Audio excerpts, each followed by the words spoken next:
बिस्मिल्लाहिर्रहमानिर्रहीम। Lecture number 14 BSc thermodynamics. Students, lecture 13 तक मैंने आपको entropy and second law of thermodynamics का स्टार्ट बता दिया था और उसमें हमने हीट इंजन पढ़ लिया था चैप्टर में। अब नेक्स्ट टॉपिक है kelvin statement of second law of thermodynamics. Actually यहाँ से लास्ट टाइम मैंने आपको बताया था, अगर आज statement explain second law of thermodynamics तो यहाँ से शुरू करें केल्विन स्टेटमेंट। अब डायग्राम में देखें केल्विन की स्टेटमेंट क्या है कि ये जो हीट फ्लो कर रही है हार्ड बॉडी या हॉट रेजरवायर इंजन की तरफ, ये सारी की सारी वर्क डन में जा रही है। अब देखें इधर कुछ भी एक्सट्रैक्ट नहीं हो रहा। जब सारी हीट वर्क डन में चली जाए, यानी अगर 100 जूल वर्क डन, 50 जूल है 50 जूल वर्क डन, तो ये केल्विन की स्टेटमेंट बनती है और ये पॉसिबल नहीं है। इसलिए बुक्स में आपको निशान मिलेगा, ऐसे डायग्राम बनी हुई होगी और उसके ऊपर ऐसे लाइन लगी हुई होगी। आपने लाइन नहीं लगानी, आपने बना देना है, उसमें यह लिखा होता है नॉट पॉसिबल।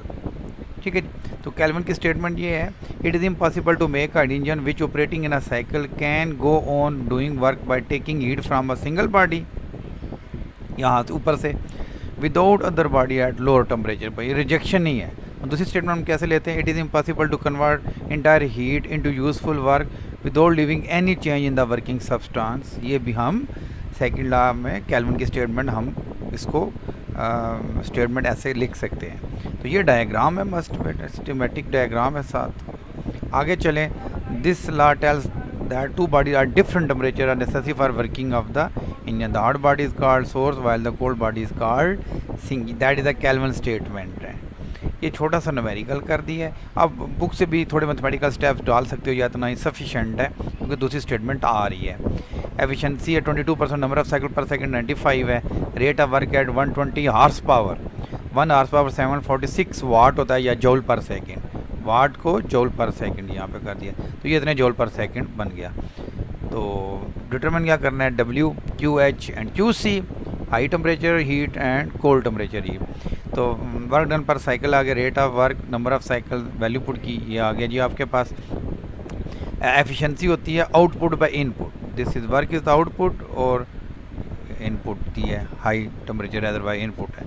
तो आपको क्यू एच चाहिए, क्रॉस मल्टीप्लाई कर दिया, वैल्यू पुट की, आंसर आ गया। वर्क होता है high temperature heat minus cold temperature heat, यानी Q2 minus Q H minus Q C, एक ही बात है। QC निकालना है आपने, इसको तो ले जाए W इधर लें, इसको इंटरचेंज कर लिया और आपके पास ये आ गया। ठीक है, अच्छा अब यहाँ पे देखें, ये टॉपिक आपको नज़र आ रहा है, 20 पूरा टॉपिक है, लेकिन this is the second statement of second law of thermodynamics, जिसे हम कहते हैं क्लाजियस स्टेटमेंट। लिख लीजिएगा बेशक, यहाँ ब्रैकेट डाल के यहाँ क्लाजियस स्टेटमेंट आप लिख सकते हैं। That is known as refrigerator. Refrigerator है जी, रेफ्रिजरेटर को हम कहते हैं हीट पम्प। बच्चों याद रखें, इधर भी ब्रैकेट में यहाँ भी लिख लिएगा दूसरा नाम, heat pump. Refrigerator is known as heat pump. Heat को ये पम्प करता है, रेफ्रिजरेटर है। सेकंड लॉ ऑफ थर्मोडायनेमिक्स की सेकंड स्टेटमेंट है, also known as Clausius statement.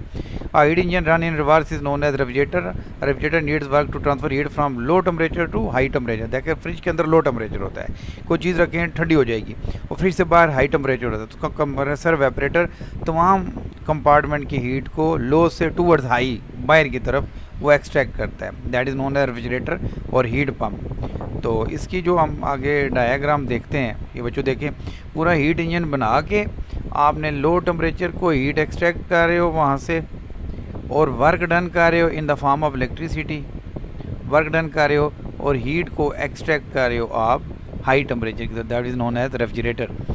ठीक हो गया जी। तो कोएफिशिएंट ऑफ परफॉर्मेंस क्या in refrigerator instead of efficiency we use the term coefficient of performance के, which is defined as desired output. Output by input efficiency होती है, तो हम इसको परफॉर्मेंस को के लिख देते हैं, desired output by required input. Coefficient performance is the relation that heat move from the cold body to mechanical were required to operate in a refrigerator। तो आप देख लें आउटपुट आपको देख रहे हैं, और ये जो है QC by QH minus QC, input work done होता है ना, तो यहाँ पे देखें ना work done, W equal to ये यहाँ पे आपको पहले में बताया हुआ था, वर्क डन का लिखा हुआ था QH माइनस QC, तो वो आपने लिख दिया है, रिक्वायर्ड इनपुट वर्क डन कर in the form of electricity जो भी है। तो ये फार्मूला जी हो गया जी, वैल्यू लगा दे। परफेक्ट रेफ्रिजरेटर में वर्क डन 0 होता है अगर परफेक्ट है तो।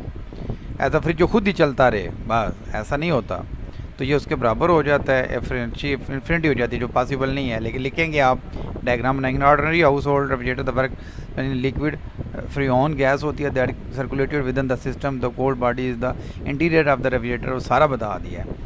और इसको रेफ्रिजरेटर के साथ ये देखें क्लासेस आगे लिख दिया है। ठीक हो गया जी। वहाँ एडिंग दें या उसको ब्रीफली एक्सप्लेन करने के बाद दें, जैसे नोट्स का फॉर्मेट है, बड़ा इजीली आप विदाउट एनी कन्फ्यूजन कर सकते हैं। It is impossible to cause heat to flow from cold body to hot body without expenditure work. ये फ्रिज बगैर एक्सपेंडिचर के नहीं चलेगा। कोल्ड टू हॉट वायर आपको वर्क डन करना पड़ेगा। ठीक है जी। ये आगे उसके फार्मूले आगे, और ये सैम्पल प्रॉब्लम भी आप आराम से सुकून से, कोफिशिएंट ऑफ के इतना गिवन है, फार्मूला आपको ऊपर दिया हुआ है सामने, WQH माइनस QC भी लिख लें, कोई फ़र्क नहीं पड़ता। लेकिन जब वर्क W में दिया हो तो QH माइनस QC की जगह W डालते हैं, क्योंकि W निकालना है ना। ये आपके पास रिज़ल्ट आ गया। नेक्स्ट न्यूमेरिकल स्क्रॉल कर देता हूँ मैं, जस्ट उसी से रिलेटेड है, और वैल्यू आप डाल के आंसर निकाल सकते हैं।